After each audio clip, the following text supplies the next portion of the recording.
24 de marzo, filosofía medieval.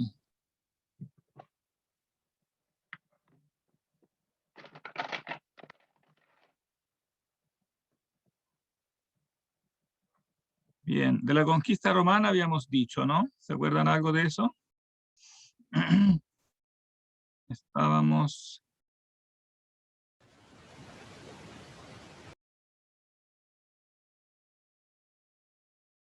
Habíamos hablado de la dinastía de los Asmoneos, ¿o no? ¿Sí? ¿Recuerdan eso?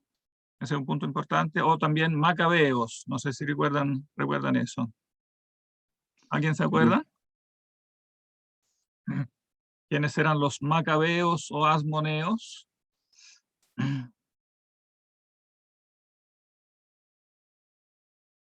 ¿No? ¿Nadie? Judíos Byron conservadores. se acuerda. ¿Eh? Judíos conservadores que se resistían a la helenización de ellos, de su cultura, su religión, de Alejandro el Claro, Magno. eran una familia que lideraba, diríamos, la resistencia a la helenización forzada, no impuesta por Antíoco IV, y entonces habían guiado la resistencia armada también, y habían ganado prácticamente en esa guerra, de manera tal que Israel había llegado a ser prácticamente autónomo, sino no independiente, porque nominalmente era siempre parte del reino sirio, del reino de Siria, pero en la realidad llegó a ser autónomo, y la dinastía de los Asmoneos entonces fueron prácticamente reyes, digamos, de Israel, hasta que después llegó Pompeyo, ¿no? O sea, llegaron los romanos, primero con Pompeyo, conquistó Israel, conquistó como todo el Medio Oriente, la zona aquí de Asia Menor y después de Siria, y después bajo Julio César y después Augusto se estabilizó, en cambio, o sea, la dinastía Asmonea terminó, y empezó, en cambio, ¿qué dinastía? O sea, ¿qué rey empezó a reinar después de los macabeos, del final de los macabeos y la conquista romana? La dinastía de, o sea, ¿quién es el rey como más famoso de esa dinastía? Que es el que reina cuando nace también Jesús, que mencionábamos la otra vez. Herodes. Claro, Herodes el Grande, claro. Primero Antípatro, el padre de Herodes, después Herodes el Grande, que murió el 4 antes de Cristo, y que reorganizó, digamos, fue un rey, digamos, en cierto aspecto cruel y despiadado, pero también con cierto talento para la organización y la construcción. Reorganizó el territorio y construyó mucho. Aquí todo este centro que se ha enmarcado son reconstrucciones o construcciones nuevas de Herodes, entre las cuales también mencionamos el templo mismo de Jerusalén, que recibió su forma última y más grandiosa, más desarrollada bajo el reino de Herodes. Y después le sucedieron los tetrarcas, o sea, los hijos de Herodes ya no tuvieron el título de reyes, porque fueron 4, y repartieron el territorio entonces en 4 partes. Y bueno, entonces la época prácticamente en que vive Jesús, ¿no? Las primeras décadas del siglo primero, Herodes Antipas, el hijo de Herodes, gobierna en Judea, y entonces termina, digamos, con los tetrarcas, después termina definitivamente la independencia de Israel. El evento, digamos, principal que sigue esta situación es una guerra propiamente tal de liberación nacional, que se inaugura en los años 60. Después, evidentemente, o sea, coincide después de la muerte de Jesús, que es, como decíamos la otra vez, también el proceso que se hace Jesús tiene que ver con este clima de reivindicación nacional, ¿no? Y también un poco el malentendido en torno a la figura de Jesús gira en torno a eso, que muchos piensan o esperan que tenga que llegar un liberador nacional. Jesús no es nada de eso, y el propio pueblo de Jerusalén entonces lo abandona en la mano de Pilato, ¿no? de la autoridad romana, que lo quiere, digamos que finalmente lo termina condenando a muerte por la presión de la clase dirigente, ¿no? Sacerdotal, de los sumos sacerdotes de Jerusalén, ¿no? Pero estos fermentos entonces de reivindicación nacional siguen en las décadas siguen en las décadas siguientes, hasta que en un momento dado, en un momento como de vacío de poder, explota propiamente la guerra armada. Estamos en los años 65, 66, empieza la guerra. Aquí se ve el templo como era en la última fase, la división del reino de Herodes, Antipas, Arquelao, Filipo y Salomé.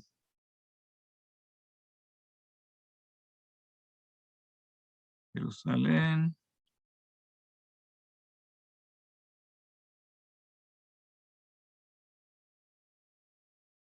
Agripa I es el nieto de Herodes, que llega de nuevo a ser rey en los años 40. Todos los viajes de Pablo lo veremos después. Lo que nos interesa ahora es terminar el discurso con el último episodio de la historia de Israel antes de ser absorbido directamente por el Imperio Romano, bajo el reino de las campañas de Tito. Aquí se ve la reacción romana, las legiones guiadas por Tito van a reprimir esta rebelión generalizada, y eso significa entonces, bueno, evidentemente la información evidentemente acerca del poder romano era limitada en el ambiente que organiza esta guerra. Probablemente se mantenía fuerte la memoria de la resistencia contra el rey sirio Antíoco en tiempos de los macabeos, y quizás los rebeldes ahí habían pensado que la fuerza romana era comparable a la de Antíoco, pero en realidad no era así, evidentemente. ¿No? La máquina militar romana era decenas de veces superior. Para los romanos, pues, relativamente fácil apagar la revuelta. Lo que no fue fácil fue, en cambio, conquistar Jerusalén. Eso fue un sitio duro porque Jerusalén era una ciudad bien defendida, y entonces fue trágica, la caída de Jerusalén. Y después también la caída, aquí se ve el triunfo de los romanos que lleva, este es el arco de Tito en Roma, tal como se puede ver hasta ahora. Aquí se ven los legionarios llevando en el corteo del triunfo los despojos sacados del templo de Jerusalén, ¿no? El candelero de 7 brazos, las trompetas del culto hebreo, todo lo que sacan del tabernáculo, del santo de los santos, del templo de Jerusalén. El templo de Jerusalén, entonces, es completamente arrasado, o sea, sobrevive solamente un muro, el muro occidental.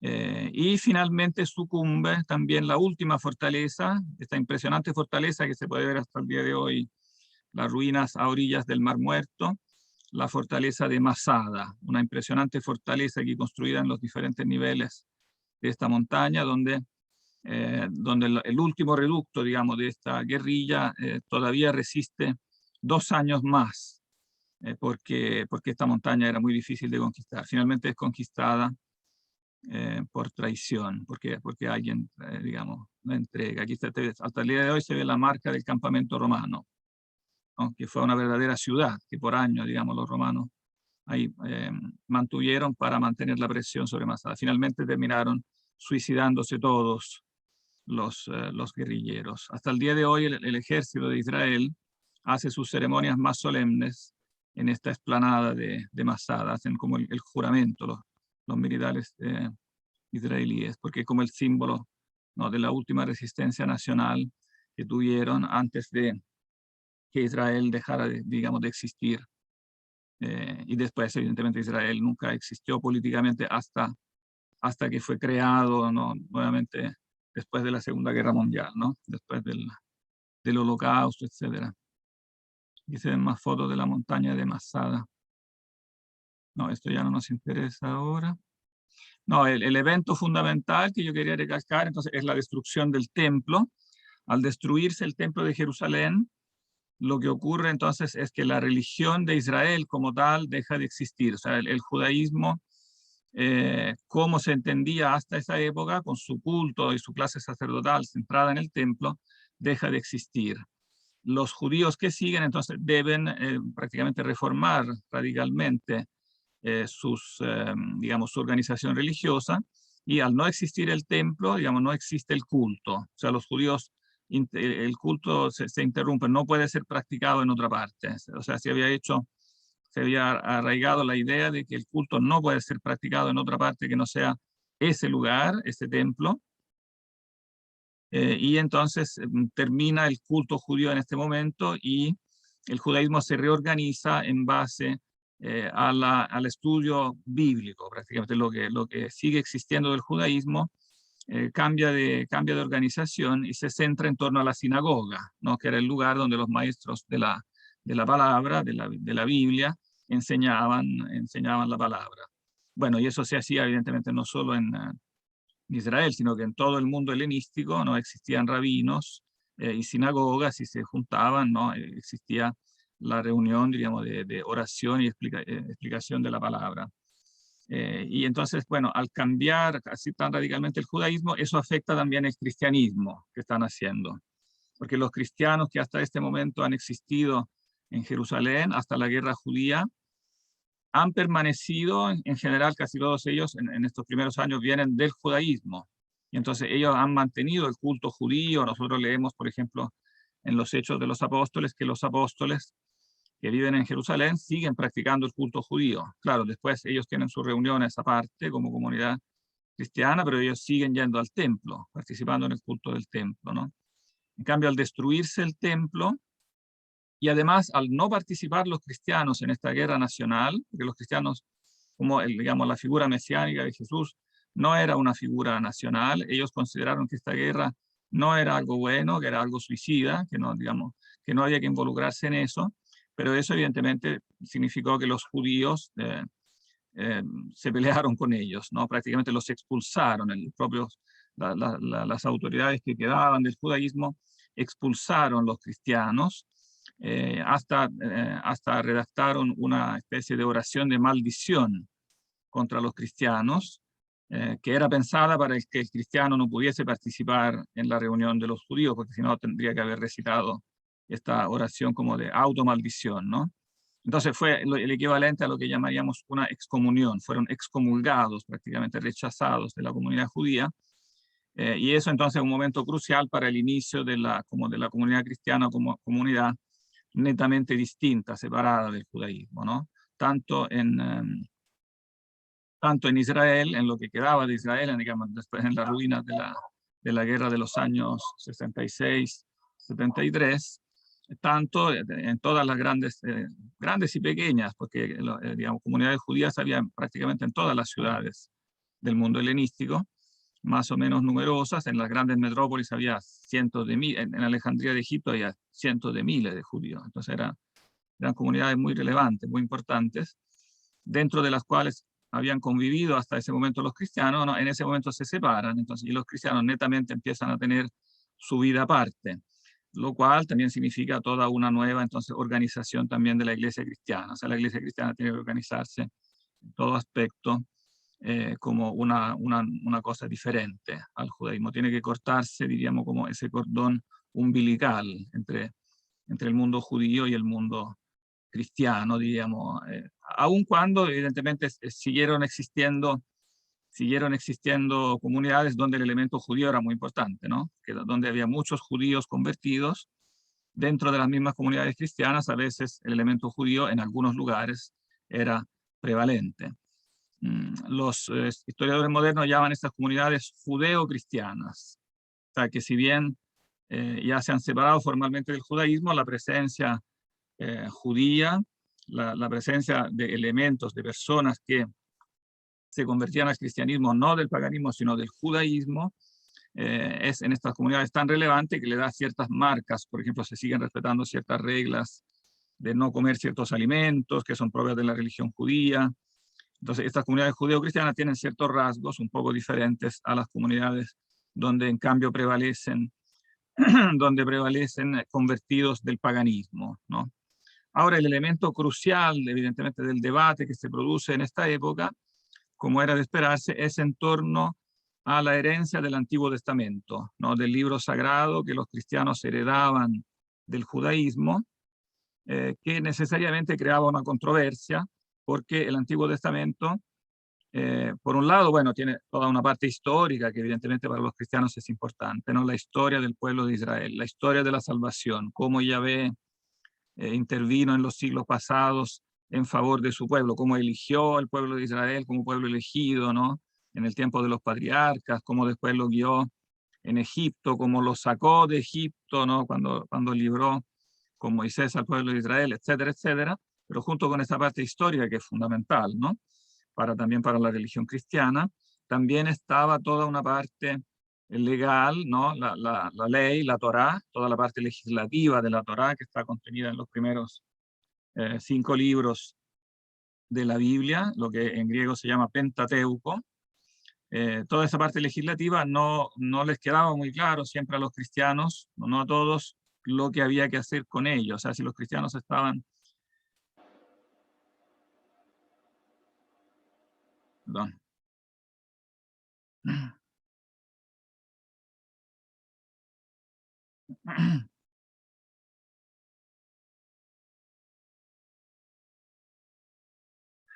Un poquito.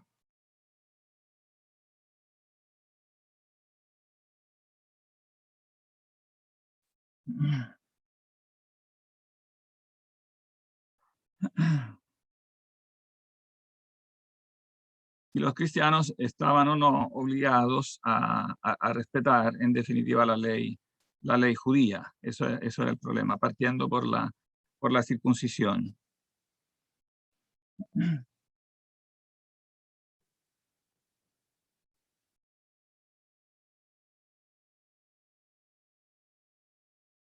Y bueno, eso también evidentemente tiene una relevancia fundamental para la reflexión sobre la figura misma de Cristo. O sea, al dejar de existir el culto del templo, también se empieza a reflexionar digamos, sobre la persona de Cristo, que tiene un valor él mismo como templo. Esto está en el centro del documento más importante que tenemos sobre digamos, la cristología, la doctrina sobre Cristo de esta época, el Evangelio según San Juan, ¿no? Donde claramente él mismo se presenta como el templo mismo. O sea, en él habita la divinidad que antes se hacía presente en el templo, se hace ahora presente, en cambio, en la humanidad de Jesús, en la encarnación, ¿no?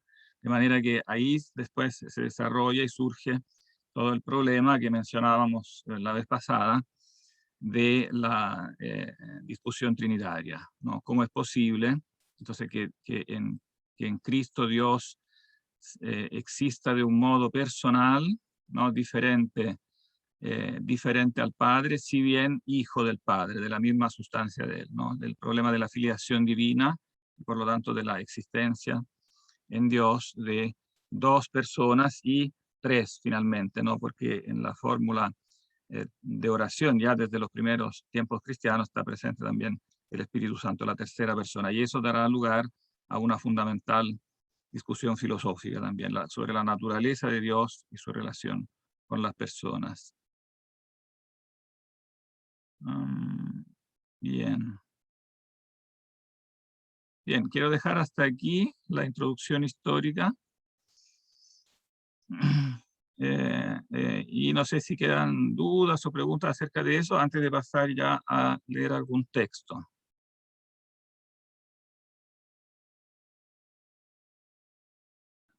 Yo tengo una duda. Ujú. Como la conquista final de Palestina, ¿en qué momento fue histórico? ¿Como año? Estamos en el año 73. O sea, a partir Ya, del año 73, bueno, aquí está la fecha, a partir del año 73, Palestina se convierte directamente en una provincia romana, ¿no? Adquiere el estatus de provincia romana, mientras que hasta ese momento había sido primero un reino, ¿no? Como en el tiempo de Herodes, y después en un momento dado se había convertido en prefectura.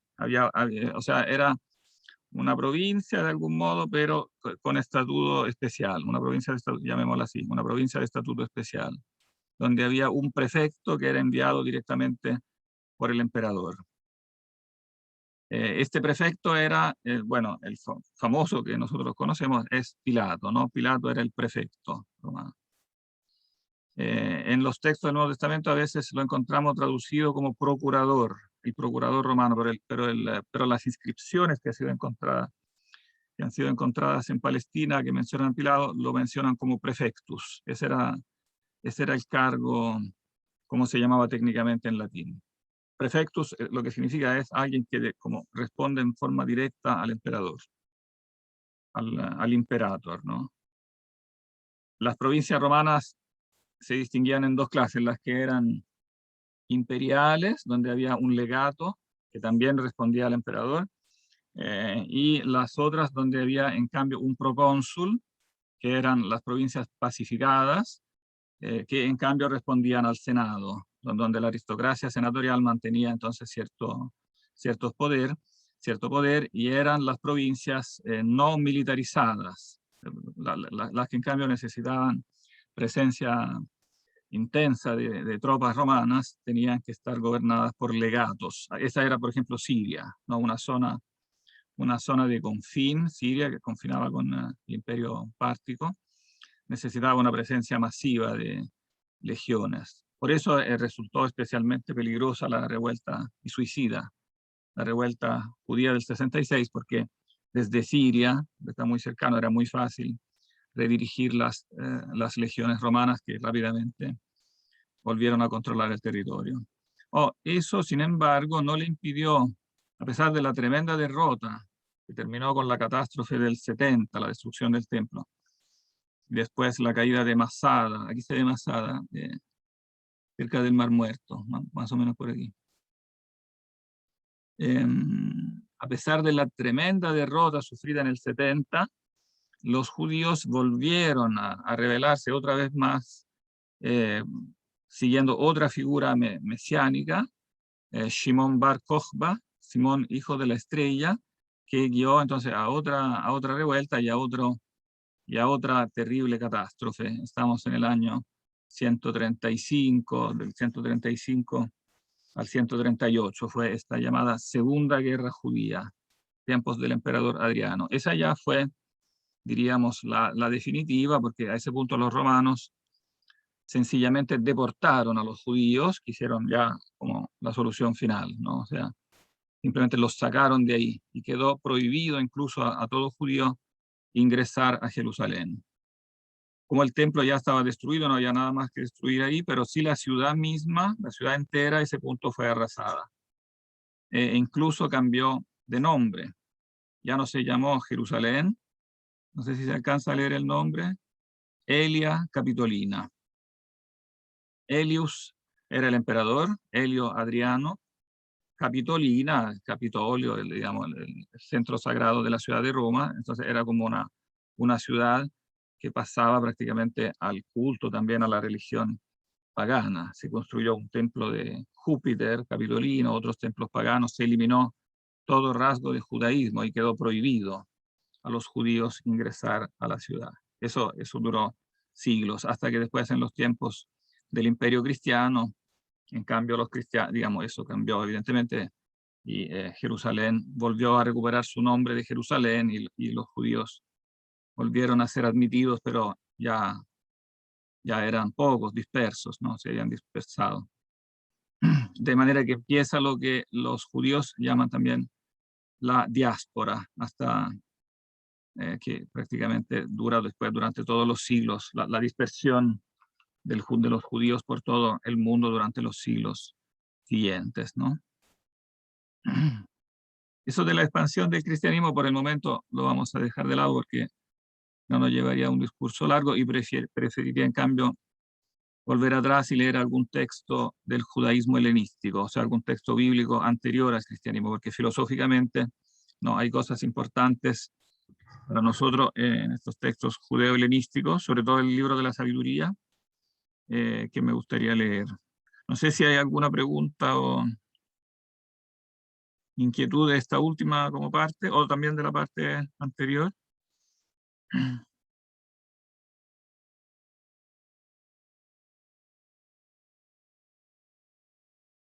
Aquí se ve la mezquita, ¿no?, que construyeron después los árabes en Jerusalén.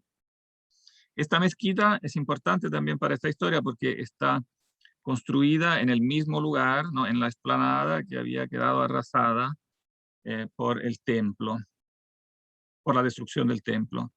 Y entonces es importante porque fue el elemento que también en los siglos siguientes les impedirá constantemente a los judíos cualquier intento de volver a reconstruir el templo, ¿no? Incluso después de la creación del Estado de Israel, ¿no? En 1948, cuando teóricamente los judíos podrían haber reconstruido el templo porque ya controlaban el territorio. Sin embargo, esa específica explanada no la controlaban y no la controlan porque están obligados a respetar la mezquita, que también es un lugar central sagrado para el Islam, y evidentemente no pueden tocarla porque si no eso significaría la guerra mundial prácticamente, ¿no?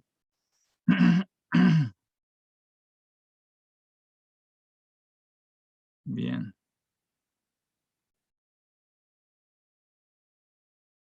¿Pregunta o duda sobre eso, no? Bien. Volvamos, o sea, dediquémonos entonces un poquito a leer el texto de la sabiduría. Después, al margen de eso, les voy a subir también una selección de textos bíblicos anteriores a sabiduría, o sea, de textos de la Biblia hebrea, que son textos famosos que muchos de ustedes ya conocerán, pero que para tener al lado como a mano una selección de algunos textos clave que si alguien no los ha leído, no los conoce, es muy importante que los vaya a revisar. Nosotros daremos, obviamente, las referencias clave. Partamos entonces con sabiduría.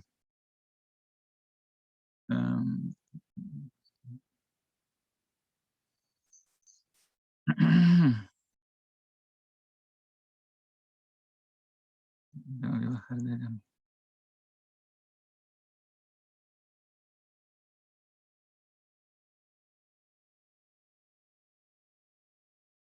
No sé si alguien de ustedes ya empezó a leerla. Sí, yo la terminé el día de ayer. Bien. Sí, también.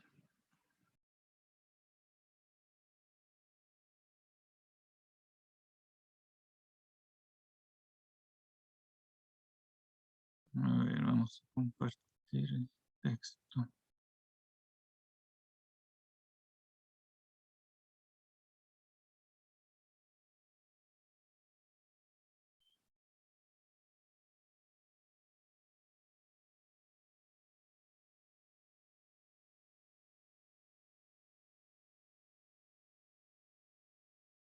Ahí se ve. Sí. Vamos a ampliar un poquito.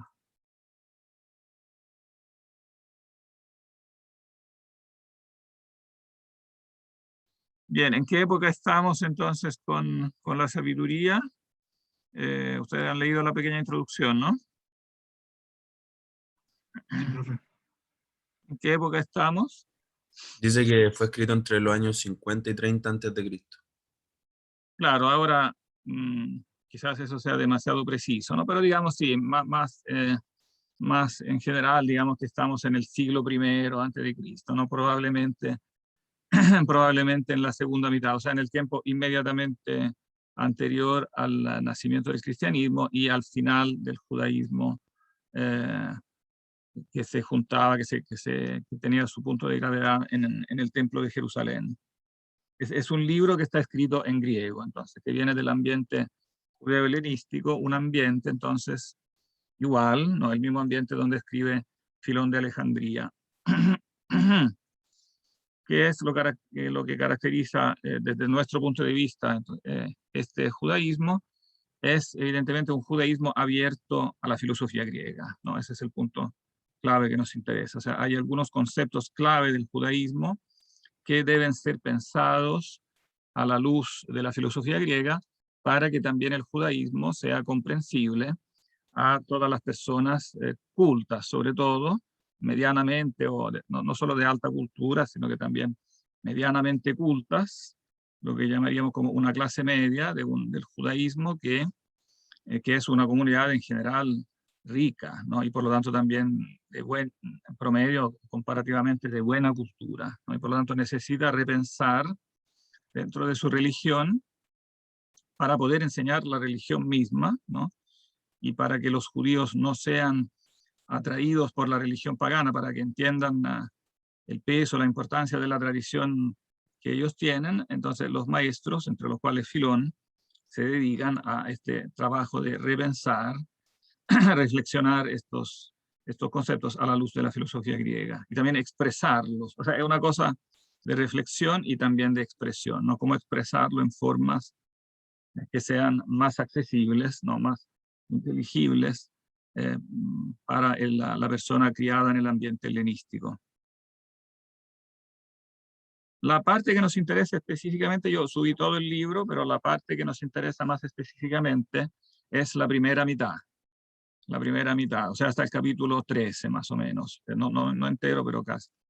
Hasta el capítulo 13, porque esa es la parte propiamente filosófica.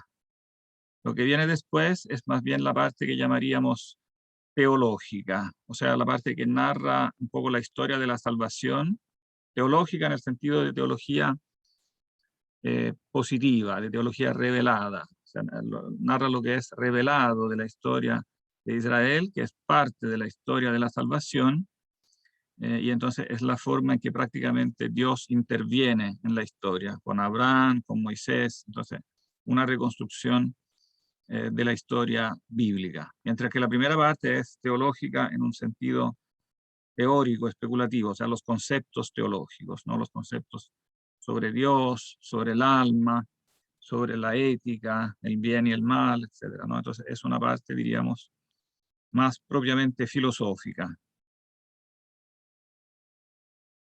Bien. Leámoslo entonces, y ahí lo podemos comentar. ¿Quién quiere leer? Esperen que voy a buscar el texto griego para tenerlo aquí.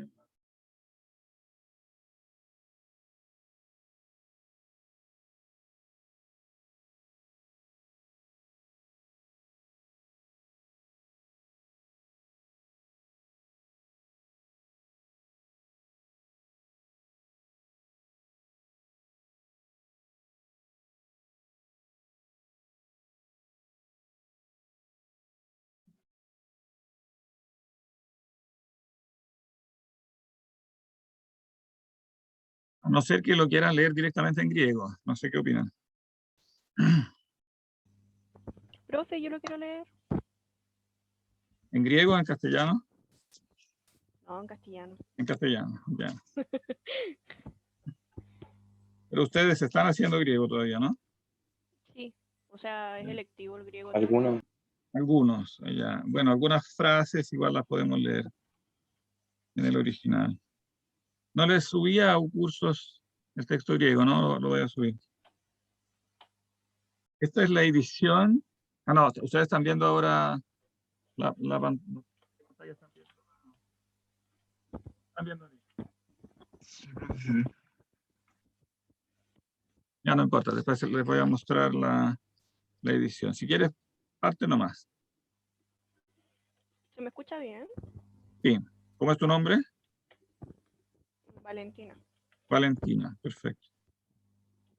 Amen la justicia ustedes los que gobiernan la tierra. Piensen rectamente acerca del Señor y búsquenlo con sencillez de corazón. Porque Él se deja encontrar con los que no lo tientan y se manifiesta a los que no desconfían de Él. Los pensamientos tortuosos apartan de Dios y el poder puesto a prueba confunde a los insensatos. La sabiduría no entra en un alma que hace el mal, ni habita un cuerpo sometido al pecado. Porque el Espíritu Santo, el educador, huye de la falsedad, se aparta de los razonamientos insensatos y se siente rechazado cuando sobrevive la injusticia. La sabiduría es un espíritu amigo de los hombres, pero no dejará sin castigo las palabras del blasfemo, porque Dios es el testigo de sus sentimientos, el observador veraz de su corazón y escucha todo lo que dice su lengua. Porque el Espíritu del Señor llena la tierra, y Él, que mantiene unidas todas las cosas, sabe todo lo que se dice. Por eso no podrá ocultarse el que habla perversamente. La justicia acusadora no pasará de largo junto a él. Los designios del impío serán Impío. examinados. Impío, perdón. El eco de sus palabras llegará hasta el Señor, como prueba acusadora de sus iniquidades. Un oído celoso lo escucha todo, no se le escapa ni más leve murmullo. Cuídese entonces de las murmuraciones inútiles, y preserven su lengua de la maledicencia, porque las palabras más secretas no se pronuncian en vano, y una boca mentirosa da muerte al alma. No busquen la muerte viviendo extraviadamente, ni se traigan la ruina con las obras de sus manos, porque Dios no ha hecho la muerte, ni se complace en la perdición de los vivientes. Él ha creado todas las cosas para que subsistan. Las criaturas del mundo son saludables. No hay en ellas ningún veneno mortal, y la muerte no ejerce su dominio sobre la tierra, porque la justicia es inmortal. Pero los impíos llaman a la muerte con gestos y palabras. Teniéndola por amiga, se desviven por ella y han hecho con ella un pacto, porque son dignos de pertenecerle. Hasta ahí.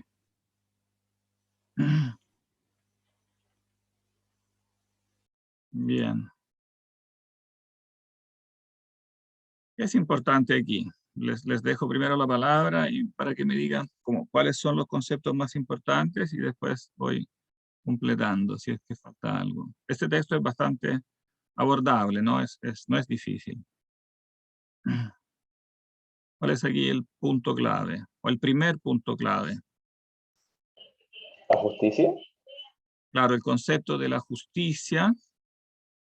Bueno, y en primer lugar tiene en mente el autor a una categoría de personas en particular, ¿no? Los que gobiernan la tierra, ¿no? O sea, la justicia vista aquí directamente en el ambiente, en el ámbito, ¿no? de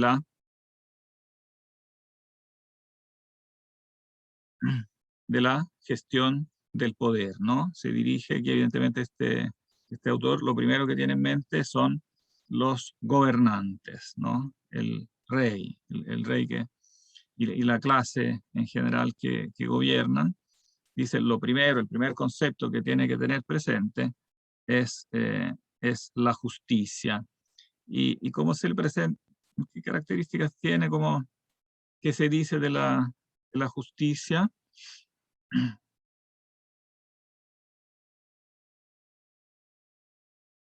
Hay que amarla, ¿cierto? Hay que amarla, ¿sí? Claro, no solo conocerla, sino que amarla. O sea, ella tiene que ver directamente con Dios, ¿no? Amen la justicia, piensen rectamente acerca del Señor. O sea, el Dios mismo es presentado como el que tiene que ver directamente con la justicia, ¿no? Ella misma se la puede buscar y quien la busca, busca directamente a Dios, ¿no? Se deja encontrar. O sea, es alguien es un alguien. O sea, la justicia no es simplemente un concepto abstracto, ¿no? Sino que se puede decir que es una persona, ¿no? Es una persona que se deja encontrar y se manifiesta, ¿no? Se deja encontrar y se manifiesta. Bueno, ya en la filosofía griega existía también esa idea, ¿no? La justicia es vista como una divinidad, ¿no? Dike, que se puede manifestar de algún modo, ¿no? Y aquí también está la idea que la justicia es de alguna manera una persona, ¿no? Que puede como entrar a habitar en el alma, ¿no? No es simplemente, quiero decir, un concepto que uno tiene que conocer, ¿no? Es una persona divina, evidentemente, ¿no? Que entra en el alma. Si el alma se porta bien, ¿no? La sigue, la ama, entonces la justicia misma, la sabiduría misma, que es la que comunica la justicia, entra en el alma, habita en la persona misma. Bueno, eso prepara también lo que después será fundamental para los cristianos, que identifican la sabiduría con el logos, ¿no? Es el logos divino, es la misma mente divina que se identifica con la segunda persona de la Trinidad, que después es la que se encarna en Cristo, ¿no? Así parte el prólogo del Evangelio de San Juan, ¿no? En el principio era el logos, Y el logos, ya en el judaísmo alejandrino, prácticamente es sinónimo de sabiduría. Es la mente divina, ¿no? El pensamiento divino. De manera que la personalidad de la sabiduría, o sea, esta presentación de la sabiduría como una persona, que ya es antigua, ya está presente, todo un desarrollo, ya está presente en la Biblia hebrea, particularmente en el libro de los Proverbios. Hay eso después se lo voy a dar en la selección de los textos del Antiguo Testamento. En el libro hebreo de los Proverbios ya se habla de la sabiduría como una persona, se la personifica. Pero aquí este proceso está ya más adelantado y llegará a ser completo después, evidentemente, en la doctrina del logos, ¿no? El logos como persona, como hipóstasis en griego. Profe, por eso está escrito en mayúscula, ¿no? Por eso está escrito en mayúscula, sí, exactamente. Ya. ¿Qué más se dice?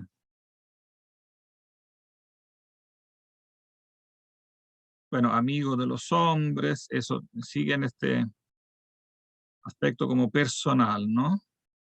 Es Dios que se hace, o sea, si uno lo acepta, ¿no? Si uno acepta la sabiduría, esa sabiduría personal, se hace amiga, lo aconseja, Sí. uno puede. ¿Sí?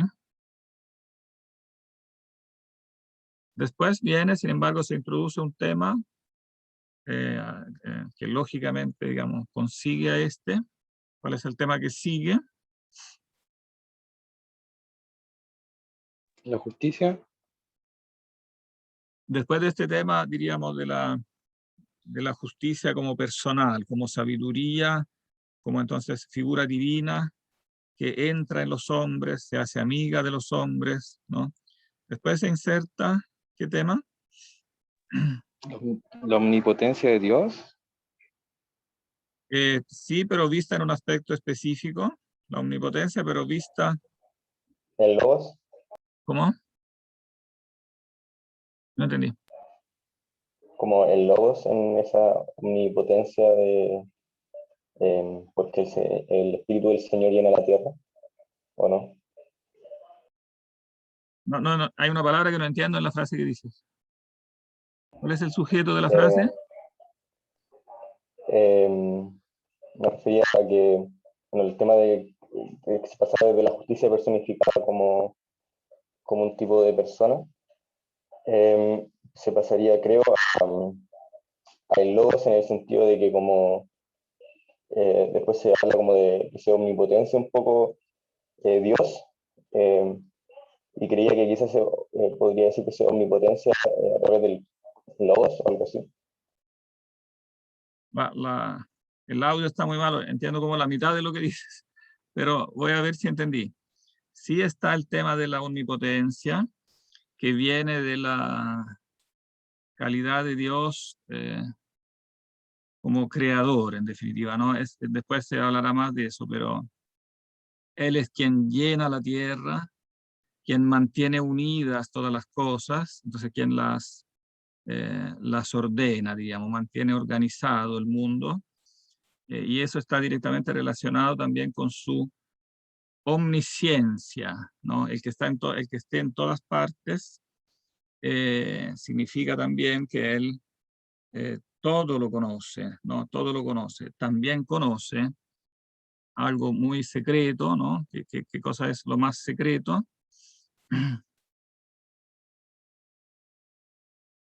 ¿El pensamiento? Claro, él conoce el pensamiento del hombre. Él todo lo ha hecho, también ha hecho el hombre, y ha hecho el hombre no solo por fuera, sino que también por dentro, ¿no? Ha hecho su alma, su pensamiento, y por eso está dentro del hombre, conoce su pensamiento. Entonces Dios, o sea, está evidentemente relacionado al tema del castigo, ¿no? Entonces el que no sigue la sabiduría, no lo dejará sin castigo.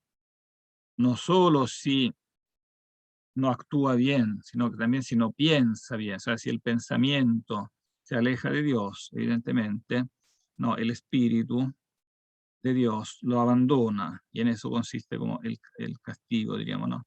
la justicia acusadora, ¿no? Pero primero se enfatiza el aspecto como amigo de la justicia. La justicia es amiga, si uno la busca, la encuentra, pero si uno la rechaza, etcétera, la pasa a llevar, la transgrede, entonces la justicia pasa a ser acusadora y no pasará de largo, ¿no? Los designios del impío serán examinados, ¿no? No solamente las acciones, sino que ya los designios. Quien planea hacer el mal, ¿no? Aún antes que eso se realice, Dios, la sabiduría, lo sabe, y al saberlo ya lo está juzgando, ¿no? Hay evidentemente un lenguaje jurídico, procesual, ¿no? La prueba acusadora, etcétera, ¿no? El oído celoso, todo lo que se murmura en la oscuridad, etcétera, la lengua maledicente, la boca mentirosa, ¿no? Y finalmente el mal, entonces la injusticia, tiene un efecto. Profe, ¿Cuál es finalmente el efecto sobre el hombre de la injusticia?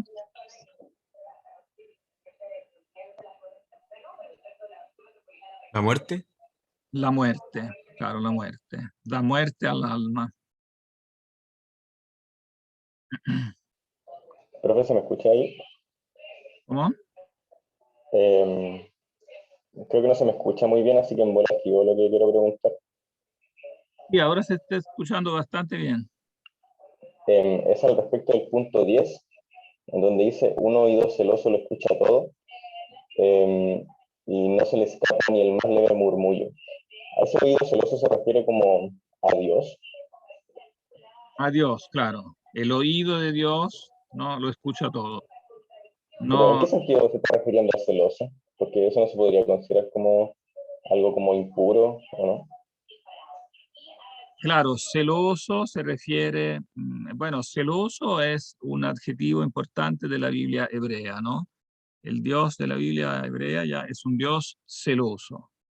Es uno de los atributos más importantes de Dios, ¿no? ¿Qué significa que es celoso? ¿Por qué se dice eso, celoso? Porque no están pensando en él, que a él le gustaría que pensaran en él, ¿no? Algo así. Sí, claro. La metáfora es una metáfora que viene del matrimonio, ¿no? O sea, él es como un marido celoso. Claro, que el marido quiere que la esposa lo quiera a él y no a otro hombre, ¿no? Entonces, en la Biblia hebrea, esta metáfora del matrimonio continuamente es aplicada a Dios, ¿no? Dios es un Dios celoso, no quiere que se adore otra cosa que no sea él mismo, ¿no? Ese es el primer mandamiento. Yahvé, Dios, es el único Dios, no tendrás otro Dios fuera de él. Puede ser un Dios, puede ser un ídolo pagano, ¿no? Un Dios de la religión pagana, cananea, egipcia, ¿no? Los dioses de los egipcios que siempre el pueblo de Israel tiene la tentación de adorar, porque son dioses más visibles, que aparentemente más cercanos, ¿no? El Dios de Israel, que además no tolera imágenes, ¿no? No se pueden hacer imágenes de él porque es un Dios más allá de toda cosa visible. Entonces es un poco más difícil de adorar, pero él es muy celoso, ¿no? El pueblo de Israel en el desierto lo rechaza y se construye una estatua, ¿no? de un animal de oro para poder adorarlo, para tenerlo visible, ¿no? Y Dios castiga severamente esa acción. Entonces, claro, esa es la metáfora matrimonial. Dios en todo el Antiguo Testamento no es el esposo de Israel. Israel es la esposa que lamentablemente comete muchas infidelidades, ¿no? Hasta el punto en que en algunos profetas la esposa de Israel se le llama directamente prostituta, ¿no? Tú has traicionado, has cometido adulterio con muchos amantes, etcétera, eres como una prostituta, ¿no? Y después siempre, evidentemente, vuelve y Yahvé la perdona a pesar de sus infidelidades, continuamente la perdona, ¿no? Y nuevamente vas a ser infiel, ¿no? Esa entonces historia de la infidelidad y del perdón y del sucesivo, etcétera, digamos, es un poco la constante, ¿no? De la historia de la salvación, como es narrada en la Biblia. Esta metáfora, bueno, por supuesto se tomará con mucha fuerza también en el cristianismo, ¿no? Solo que ahí el esposo pasa a ser el propio Cristo, ¿no? Él mismo, la segunda persona de la Trinidad, el verbo encarnado también como hombre, ¿no? Es el esposo de la iglesia, de la comunidad cristiana, ¿no? Israel, o sea, la iglesia es también llamada el nuevo Israel, ¿no? Oh, pero vayamos a este concepto de la muerte, que es muy importante. Aquí hay algo muy importante, ¿no? Porque ¿qué se está diciendo aquí de la muerte? Bueno, que quien vive extraviadamente busca la muerte. Y no solo la muerte del alma, ¿eh? O sea, lo que se está diciendo aquí es que la muerte como tal, también la muerte del cuerpo, es algo que no creó Dios, ¿no? Se dice claramente aquí, como en ninguna parte se había dicho tan claramente, así bien en el libro del Génesis se dice, ¿no? Pero aquí se enfatiza de un modo muy especial, ¿no? Que Dios no ha hecho la muerte. O sea, cuando Dios crea, Él no crea la muerte. Parece Él que en ese, disculpe, parece que se refiere también a que la muerte es una consecuencia de los actos de los hombres, claro, de su propia desobediencia, desobediencia, de no seguir el camino de Dios. claro, claro. Y es importante que eso vale también, tanto individualmente, se refiere a la muerte del alma, pero incluso se refiere a la existencia de la muerte física como tal en el mundo. O sea, la muerte entró en el mundo por el pecado, no por, según lo que dice, ¿no? No porque Dios haya querido crearla. O sea, la muerte no es parte del plan de Dios, ¿no? Él ha creado todas las cosas para que subsistan. Aquí lo dice con mucho énfasis, ¿no? Las criaturas del mundo son saludables, o sea, no tienen en ellas ningún veneno, ningún bicho que las lleve a la muerte. La muerte no ejerce su dominio sobre la tierra, ¿no? La muerte no tiene finalmente la última palabra, porque Dios no ha hecho las cosas para que mueran, sino para que vivan, ¿no? Esta frase también tiene un paralelo en el Timeo de Platón. Platón, cuando habla de la creación en el Timeo, que entre paréntesis sería una buena lectura que yo voy a ponerles para que la tengan como lectura complementaria al margen. No es estrictamente obligatoria, pero muy interesante. Es una sección de uno de los últimos diálogos de Platón, el Timeo, que ustedes creo que no han visto, ¿cierto? En Antigua. ¿No? No. No lo han visto, claro. Entonces, como no lo han visto, es un buen complemento. No es necesario leerlo todo, pero la sección donde concretamente habla de la creación, muy importante, porque es muy importante, claro, tanto después para el judaísmo helenístico y también para el cristianismo, ¿no? Y una de las cosas más importantes que dice en el Timeo es que él ha creado las cosas, algo muy parecido a esta frase, para que vivan, para que sean, no para el no ser, sino para el ser, ¿no? Porque dice ahí, Platón, sería contradictorio que Dios creara las cosas para que después murieran. Entonces, ¿para qué las crea? ¿No? Entonces las crea para que sean, para que subsistan. Por lo tanto, la muerte debe tener alguna solución, ¿no? Que, digamos, tiene que haber una solución a la muerte, porque no es lógico que Dios cree para que después las cosas mueran. Profe, ¿Sí? tengo como un tipo de enredo mental, porque esto al respecto de la muerte, del pecado y de Dios, porque igual se supone que se parte de la premisa de que Dios creó todo. Entonces, como que al crear todo, como que siento que antes de como una interferencia humana, como que se tendría que asumir que Dios creó el pecado en el mundo y por lo tanto como que Él también es responsable de la muerte. Entonces como eso sí, me confunde un poco. No estaba muy bueno el audio, pero si entiendo bien, estás diciendo que si Dios crea todo, también crea el pecado. ¿Eso dijiste? Claro. Claro, sí, sí. Ese será uno de los puntos clave que los filósofos cristianos tendrán que aclarar. Y lo veremos sobre todo lo explica bien Agustín, de manera de que este tema lo veremos ahí fuertemente presente en Agustín, en las Confesiones, analiza esto. Pero digamos que lo esencial lo podríamos anticipar ya ahora, ya que hiciste la pregunta. El pecado, dirán los filósofos cristianos, pero ya lo está diciendo en esencia, ya lo dice el autor de la sabiduría.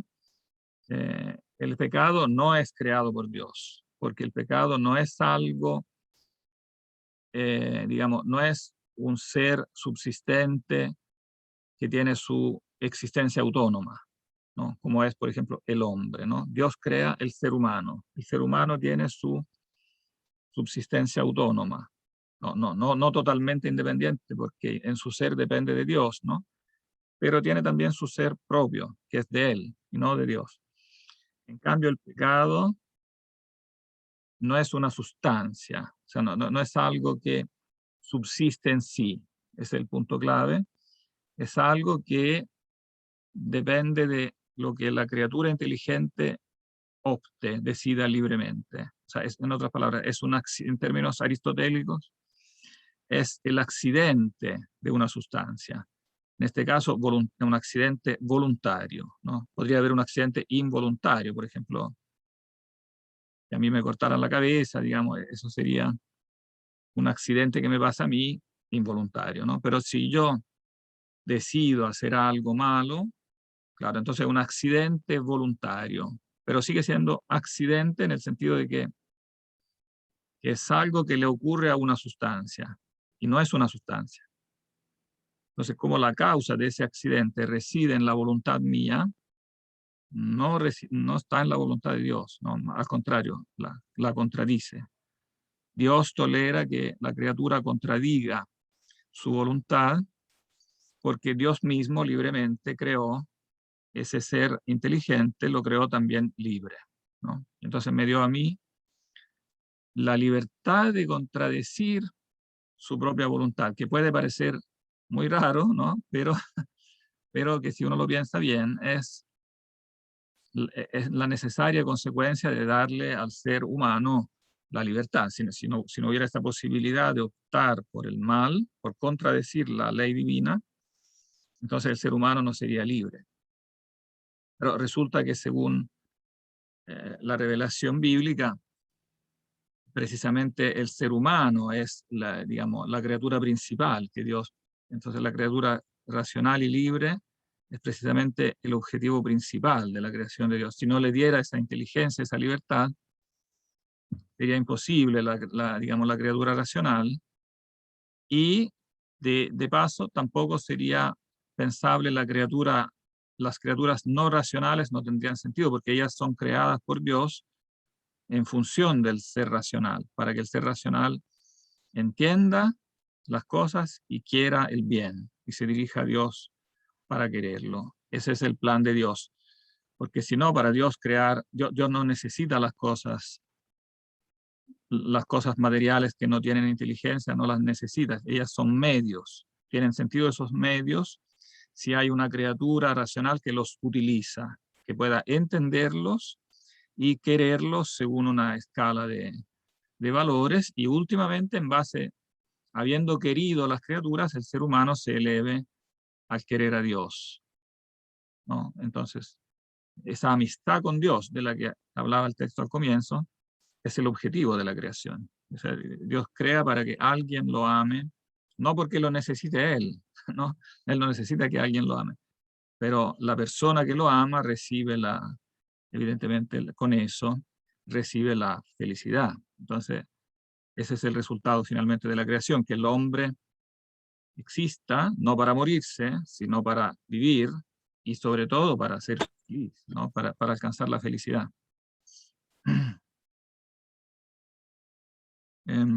Por eso, claro, eso era para responder la pregunta que el pecado, claro, no lo hizo Dios, ¿no? Dios lo que sí hizo fue la libre voluntad, ¿no?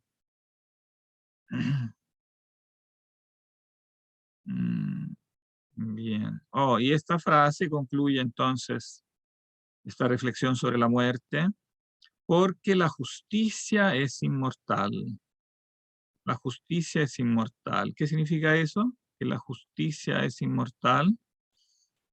Una frase un poco sintética, la justicia es inmortal, por eso quizás hay que explicitar un poco lo que quiere decir. ¿Qué significa la justicia es inmortal? ¿Cómo es Que, cortito? que puede ser eterna, o sea, es eterna en el tiempo, que no conoce Sí, muerte. Igual aquí mi interpretación es que se refiere como a que es parte, como la justicia es parte integrante del Espíritu de Dios, y como usted dijo en el principio de que los conceptos de justicia, la sabiduría, Dios, en sí mismo tienen que tener una conexión racional.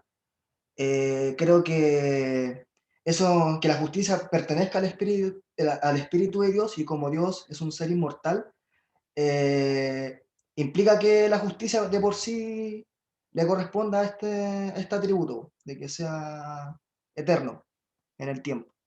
sí, Eso por y lo menos que yo sí, interpreto. eso es correcto, pero podrías hacer todavía un paso más allá, porque aquí está como está hablando de la justicia en la tierra, ¿no? Dice que la muerte no tiene su dominio sobre la tierra.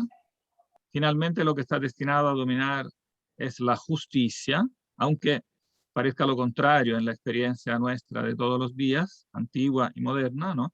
Pareciera que domina la injusticia, ¿no? Pero lo que está diciendo es que finalmente la justicia es lo que va a triunfar, pero como la justicia, ella, claro, es un atributo de Dios que es eterno, inmortal, ella misma es inmortal, pero también está destinada a dominar en la tierra, ¿no? No es la muerte quien ejerce su dominio finalmente, a pesar que la muerte hace estragos, finalmente ella no tiene la última palabra, diríamos, ¿no? La última palabra la tiene la justicia. Y eso significa que este atributo de la inmortalidad que es propio de Dios, y por lo tanto de la justicia en sí, también se comunica, se transmite al mundo. O sea, que en el mundo va a dominar entonces la vida. Y en el ser humano, entonces la muerte de alguna manera va a ser derrotada. No va a ser derrotada, esta inmortalidad, como la justicia tiene esta propiedad de poder entrar en el mundo y sobre todo en el alma del ser humano y en el cuerpo, entonces también el alma y el cuerpo también, todo el ser humano y toda la creación en general puede ser invadida, digámoslo así, o sea, puede ser dominada por la inmortalidad, o sea, llegar a ser inmortal, ¿no? Llegar a ser salvada de la muerte que la ha contaminado por el pecado, ¿no? Eso evidentemente Profe, entrará a ser parte esencial de la doctrina cristiana, ¿no? Cristo viene para dar la inmortalidad, ¿no? Y da el primer ejemplo de eso con su propia resurrección, ¿no? Derrota la muerte. ¿Sí? Profe, ¿Sí? ¿pudiera ser también que la justicia como inmortal como concepto puede significar que es contraria a la muerte? Sí, es contraria a la muerte, claro. Donde está ella no puede estar la muerte, ¿no? Como allá argumenta eso Platón en el Fedón, ¿no? El diálogo sobre la inmortalidad del alma, ¿no? Hay un argumento para la inmortalidad donde se dice el alma es vida y por lo tanto no puede morir porque la vida misma no puede morir, ¿no? Pero aquí hay una corrección, ¿no? Si el autor de este texto de la sabiduría es claro que conoce bien Platón, ¿no? Y también el Fedón, que es uno de los diálogos capitales de Platón. Ese sí lo leyeron, supongo, ¿no? sí, Todos leyeron el Fedón. Si no lo haya, si alguien por alguna casualidad no lo ha leído, tiene que hacerlo urgentemente, ¿no? El Fedón. Fundamental, especialmente para este tema del alma y de la vida, ¿no? Pero esta doctrina corrige la del Fedón porque dice que en definitiva la vida no es el alma humana, la vida propiamente tal es Dios, ¿no? Pero sí tiene esta capacidad, la vida de Dios, de comunicarse al ser humano, si el ser humano es obediente a la justicia, ¿no? Si el ser humano es justo y acoge la justicia personal, entonces la vida misma divina entra en el hombre y lo hace inmortal, ¿no? Porque la vida es incompatible con la muerte. O sea, el razonamiento de Platón es correcto. La vida es incompatible con la muerte, solo que la vida propiamente tal es la vida divina, que el hombre no tiene en un sentido natural por nacimiento, tiene que adquirirla, ¿no? Por nacimiento tiene la vida natural, ¿no? Biológica, y también la vida del alma natural, el pensamiento, la libertad, todo eso es vida del alma natural. Pero solo si hace una opción conforme a la justicia, si acepta la justicia, ¿no? Entonces recibe la vida, porque recibe a Dios, que es la vida en sí, ¿no? Para usar la terminología platónica, Dios es vida en sí, ¿no? Bien en sí, vida en sí. Y la vida en sí, ella sí que es incompatible con la muerte, porque es vida en sí, es por sí misma vida, ¿no? Eso lo explicará bien Justino, que es un texto que vamos a leer después a continuación de este, y que ya pueden anticiparlo. Si ya han leído la sabiduría, pueden pasar a Justino, ¿eh?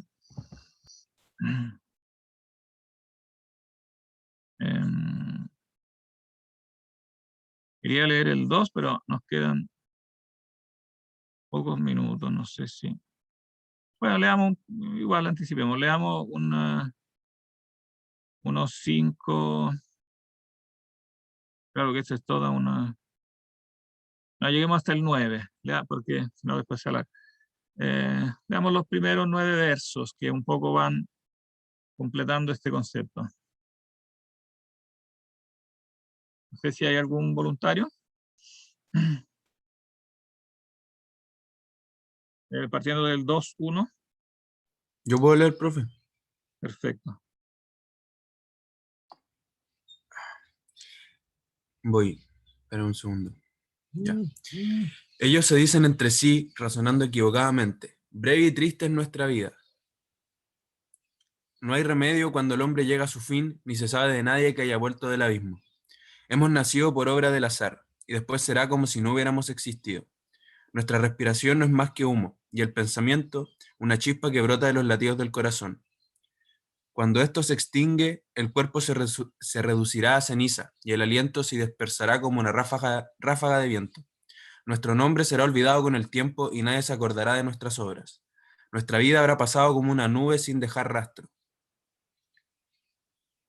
Se disipará como la bruma, evaporada por los rayos del sol y agobiada por su calor. El tiempo de nuestra vida es una sombra fugaz, y nuestro fin no puede ser retrasado. Una vez puesto el sello, nadie vuelve sobre sus pasos. Vengan entonces y disfrutemos de los bienes presentes, gocemos de las criaturas con el ardor de la juventud. Embriaguémonos con vinos exquisitos y perfumes, que no se nos escape ninguna flor primaveral. Coronémonos con capullos de rosas antes que se marchiten. Que ninguno de nosotros falte a nuestra orgía. Dejemos por todas partes señales de nuestra euforia. Porque eso es lo que nos toca y esa es nuestra herencia. Dejémoslo hasta aquí porque después pasa a otro tema relacionado que necesita otro desarrollo más. Aquí ese primer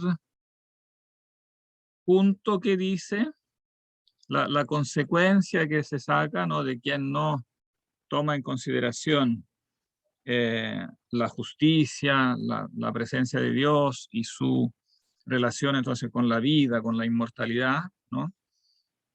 Quien no toma, no acepta eso, ¿no? Evidentemente, su razonamiento termina concluyendo ¿qué cosa?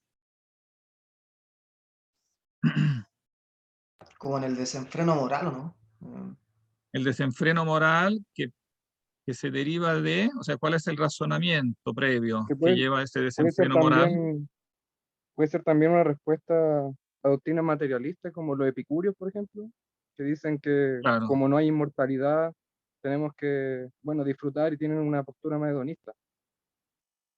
Sí, bueno, la postura epicúrea tiene sus matices en esto, pero digamos que en términos generales, Esta es, llamémosla así, con término moderno, ¿no? La postura materialista, ¿no? Materialista, que en definitiva dice que nuestro nacimiento viene del azar, ¿no? Que también el mundo natural no tiene un objetivo.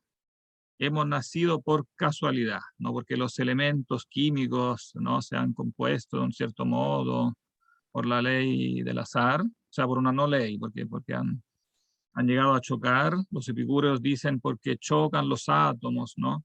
Los biólogos modernos lo expresan de un modo más sofisticado, ¿no? Pero es una postura que comienza en Grecia en el siglo V a.C. y que dura todavía, ¿no? Es la postura materialista, digamos, básica. Solamente existe la materia es dominada por el azar, entonces el mundo no tiene un propósito. Después será como si no hubiéramos existido, todo simplemente va para la muerte. Nació por azar, por casualidad, y por lo tanto morirá y su existencia no habrá tenido ningún sentido. ¿Sí? Profe, ahí también entra en juego la idea de que si no hay inmortalidad del alma, no hay fundamento para la moral, ¿cierto? Porque no hay castigo ni recompensa de lo que hemos hecho. Claro, y porque evidentemente si solo existe la materia, es lógico que solo hay que buscar materia. Digamos, si lo único que existe es eso, no hay nada más que amar. La justicia en este discurso no existe como tal. Es un concepto de la mente que no corresponde a ninguna realidad, ¿no? Por eso es tan importante como la premisa metafísica básica de donde partía el texto, que hace ver que la justicia no es solo un concepto abstracto, ¿no? De la mente, sino que corresponde últimamente a una persona, a la realidad de Dios que está en el fundamento de la realidad. Por lo tanto, cuando yo amo la justicia, no amo una idea de mi mente. Amo en realidad al principio de la realidad, ¿no? El principio mismo, la mente misma que con sabiduría ha ordenado la realidad y que con amor le ha dado la existencia. Al amar la justicia, yo amo esa realidad última. Y por lo tanto, eso significa que el amor a esa realidad última tiene que estar por sobre el amor a cualquier cosa material. O sea, las cosas materiales son medios, ¿no? Pero el amor tiene que estar dirigido a esa realidad última y ordenado a esa realidad última. Después puede amar escalonadamente todos los otros bienes según su orden y según su valor propio.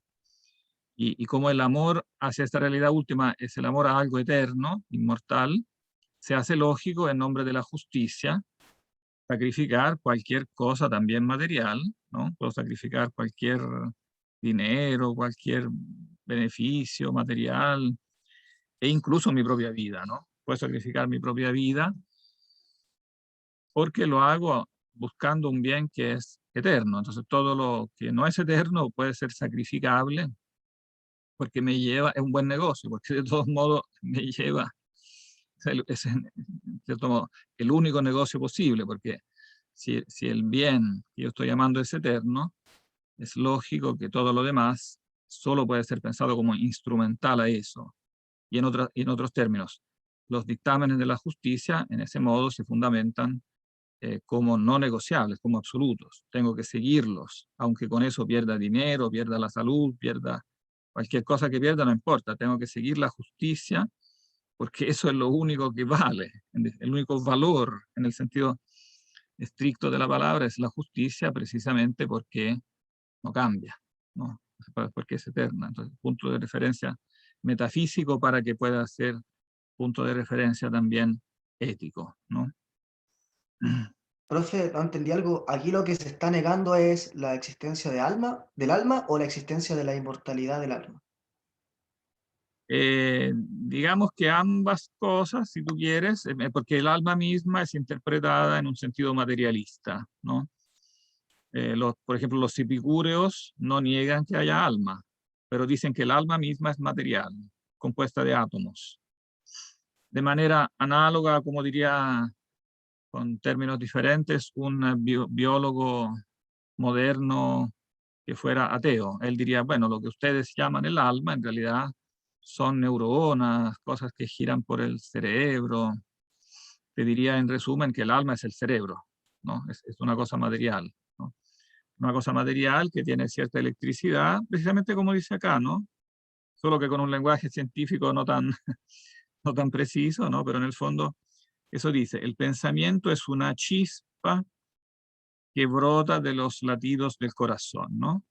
Es una corriente eléctrica, diríamos nosotros, ¿no? El corazón da un impulso eléctrico, eso llega al cerebro, en el cerebro hay otros impulsos eléctricos, no sé, yo no sé mucho de eso, ¿no? Pero, no, pero sé que hay cosas químicas que giran por el cerebro, y lo que entonces la filosofía llama el alma, según esta postura, que como ven no es moderna, a veces se dice, no, los modernos inventaron esta postura materialista, no. No, la inventaron, no sé, los los ilustrados, no, era la postura muy antigua, la inventaron los griegos como casi todo en la filosofía, ¿no? Entonces, Igual me llama un poco la... Disculpe, continúo. No, le decía que igual me llama la atención que en estos como 5 versículos igual logran coincidir con Salomón en otro libro, ¿no? De Eclesiastés, cuando habla sobre la vida. Pero hasta cierto punto, pues, hasta cierto punto se puede transar ahí con Salomón, pero después igual obviamente él exalta la sabiduría por sobre las cosas terrenales, que igual es importante. En la religión sí. judía. Sí, pero sí, es en realidad una lectura interesante comparar ese libro, el Eclesiastés, también llamado el libro de Coelet, en hebreo, el libro de Coelet, es muy interesante porque tiene esta inquietud por algo más allá de la muerte, pero no está todavía en la reflexión judía de esa época una idea clara de la inmortalidad. Y entonces el Coelet, por eso es un libro famoso por su pesimismo, ¿no? Porque a pesar de que habla que está Dios, etcétera, pero no logra ver claramente detrás de la realidad material, de la realidad de la muerte finalmente, no logra ver clara esa esperanza de la inmortalidad. No está claro ese concepto como aquí está claro, ¿no? Entonces es un momento, digamos, de la reflexión del judaísmo, donde sí está Dios, se puede decir que sí está la sabiduría, ¿no? Sabiduría de Coelet, es uno de los libros sapienciales, pero pesimista, porque no hay un elemento claro, una reflexión clara sobre ese tema de la inmortalidad. En otras palabras, es un libro anterior al influjo griego, ¿no? Aquí evidentemente esta claridad sobre la inmortalidad del alma, si bien está fundamentada en ciertos también conceptos básicos que están en la Biblia hebrea, ¿no? Que Dios es la sabiduría, la justicia, etcétera, pero esta reflexión sobre la inmortalidad del alma como tal, en el judaísmo no estaba, de algún modo se inserta a partir del platonismo, de Platón, ¿no? La reflexión de Platón sobre la inmortalidad del alma que este autor está integrando, ¿no? Sobre los pilares básicos de la doctrina judía, ¿no? La Biblia hebrea dice Dios es justicia, Dios es vida, etcétera, etcétera. Entonces, veamos qué se puede hacer con este aporte de Platón y resulta que calza, o sea, se puede efectivamente insertar como algo coherente, ¿no? Platón ha reflexionado todo eso y eso tiene su coherencia con ciertos postulados básicos de la reflexión judía y se puede entonces integrar, ¿no? Entonces aquí claramente la reflexión sobre la perspectiva de la inmortalidad, ¿no? Se inserta de Platón, pero coherentemente se piensa cómo poderla, porque calza, no porque, no porque sea un artificio, la hacemos calzar, no porque la hacen calzar a la fuerza, ¿no? Lo que estoy diciendo es que realmente calza, ¿no? Es un elemento que no estaba claro en el judaísmo anterior y se aclara por la reflexión griega, ¿no? O sea, el que escribe estas líneas, ustedes lo ven, es un lenguaje poético, no está clarísimo detrás de esto el discurso de Platón, ¿no? En este aspecto específico de la inmortalidad del alma. Platón eso es lo que refuta, ¿no? Que el alma sea simplemente algo material que ocurre en el cerebro del hombre, ¿no? O una especie de armonía del cuerpo, como se dice en el Fedón, pero que ese argumento de la armonía del cuerpo no, es débil, porque esa armonía después, si es armonía de algo simplemente material, después se desarmará con la muerte, ¿no? Tiene que haber, en cambio, en el hombre un elemento que en sí mismo es inmortal, ¿no? El alma.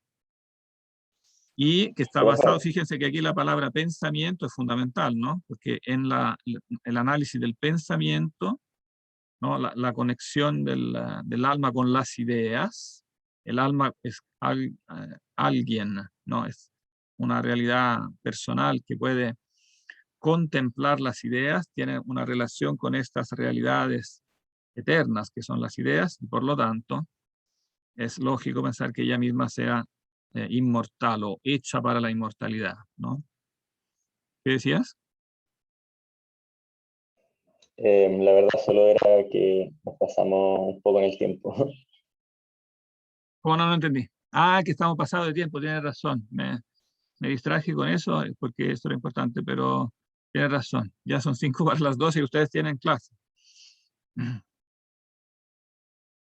Bien, sigan leyendo entonces sabiduría.